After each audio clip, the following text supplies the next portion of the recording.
Hello there, boys and girls. This is Clay of Major Disappointment Models, and as promised, I'm trying to film a video every Friday. So here's the one for this Friday, and this is the model I've been working on.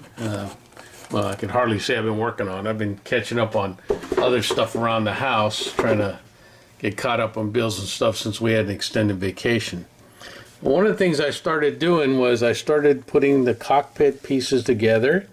So right here you have parts of the seat. And then one of the subsections I could do was also putting together these fuel tanks. Now, one model, I think the G, uses both these wing tanks. And then the F uses one wing tank and one center tank, which to me as the pilot, I thought, wow, that'd make it really off balance, but I don't know how they did it. They probably did used the wing tank first and then used the belly tank. I haven't researched that. And I'm sure somebody will put that in the comments and let me know what they did. One of the other things I did, this is the right landing gear, I guess bay or whatever, that's on the outside, and it's hard to see. I'm sorry, I don't have the greatest light around. One day I'll get a studio and build it up. As you can see, there's lots of glue on there and whatnot. And this little piece here was attached, get my fat fingers out of there, was attached right there. And it's just a big glue blob. I managed to get it free and to take it apart because I believe it was glued wrong and it just looked like a big mass, and trying to correct it. Now this part here is where the ball bearing goes into to add weight to that wing nacelle there by the engine, so it's not a tail dragger. And I found this laying in the box, and I believe it's a strut that goes here. Well, to make sure what I was doing was doing right, I went to a module way in the back of the instructions that shows you step by step to build the left nacelle. So I started building, and as you can see, I have this part here, and it's got that strut on there, which is missing right here.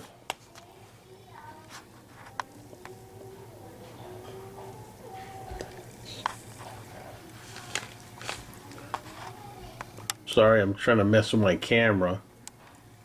Okay, there. See if a little light helps. It doesn't really. I don't know why. They always have the light, so it's way down over here, even though you're trying to focus up here.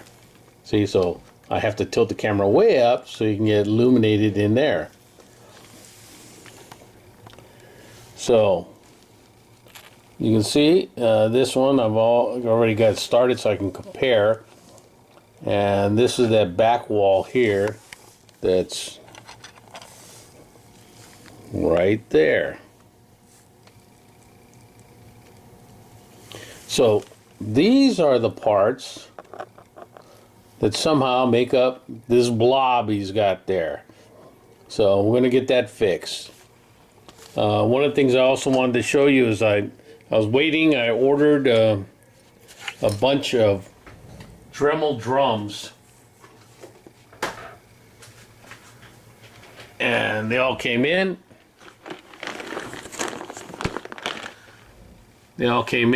And I got this fishing tackle bait box or whatever the hell you call it, you know, so I could separate them. And they come in. I bought them on eBay. Yeah, it was either eBay or Amazon. I think it was eBay. And you can see there's 6 different sizes. They also come with a bunch of different mandrel sizes, and I got them laid out there. And as you can see, the mandrel sizes, they're the big ones, medium ones, and the small ones. This is the 400 grit, and this one I got is the 600 grit over here. And what I'm going to try to do is start tackling these glue spots. I'm going to hit them with the 400 first, and then go with the 600 after, and then try to use some of the polishing slash sanding pads that I have, that are 1200, 2000, etc. Go all the way up to 12,000. So I'll let you know how I do, and I'll take some more pictures, and that's it for today. We'll see you later.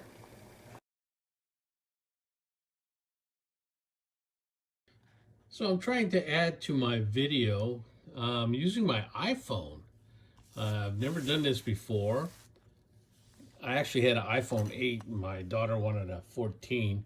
So she gave me her 13 and she upgraded to a 14. And this actually phone takes some pretty good videos. So now I got to figure out how to download them. But here, you can actually see a lot better. I can get a lot closer. I don't know. I'm going to play with this, see if the magnification, I can turn it. Oh, go the other way. Oh, wow. I can zoom. So you can see, and I'm sorry, it's not so steady, but I'm zooming way in there. What kind of a blob they had in there, what kind of mess. And then, let's see if I can flip this over. So you see, this was a blob, and it's all busted up. And I used some Tamiya liquid glue to separate the pieces, and that's how I got it off of there. Let me get my fat finger out of the way. That's how I got it off of there, is by melting the glue back with the Tamiya thin set.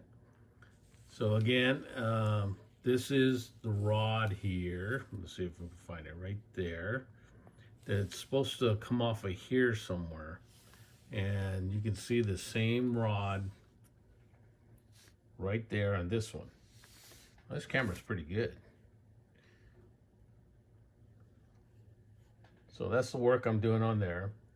And then if we go back to the aircraft itself, wow, you can really see the glue marks with this video. So yeah, it's kind of an abortion, but we're gonna try to get it correct. We're gonna sand it down and whatnot. And then one of the funny things is, that's when the cell here behind the cockpit, there's supposed to be 3 identifying lights here, I guess for formation flying or something like that. And I think it's red, green, white or something. I don't know what the actual color is right now. It's in the instructions.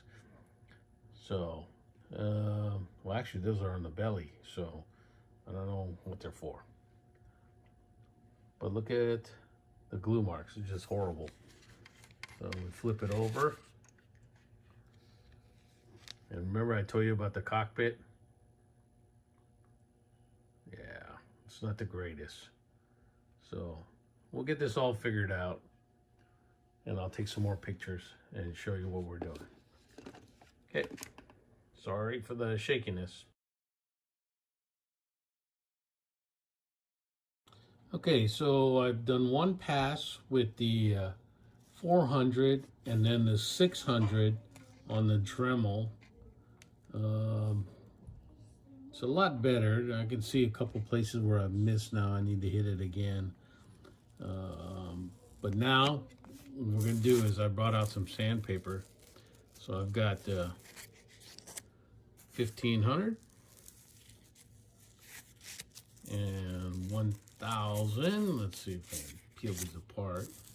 1000 and then the 2000. So we'll try those, and if I have to go up to 3000, then I have those also. So we'll try that and I'll be back.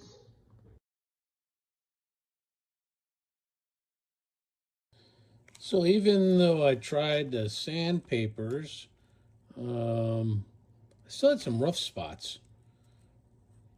So let me see if I can zoom in for you.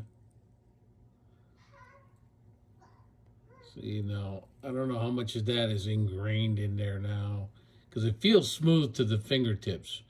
A lot of it could just be dust on there I need to wipe off and whatnot. And again, sorry for the shakiness of the camera. So I had to rescribe these lines in between the flaps and whatnot with a needle.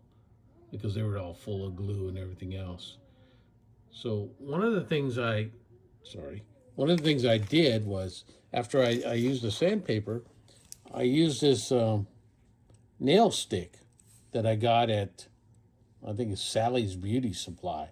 So it has a blue, which is, I don't know, probably about a 300, and then it has a lighter blue, which is, or 320, and this was probably about a 400, and then it goes into a finer two pinks on here.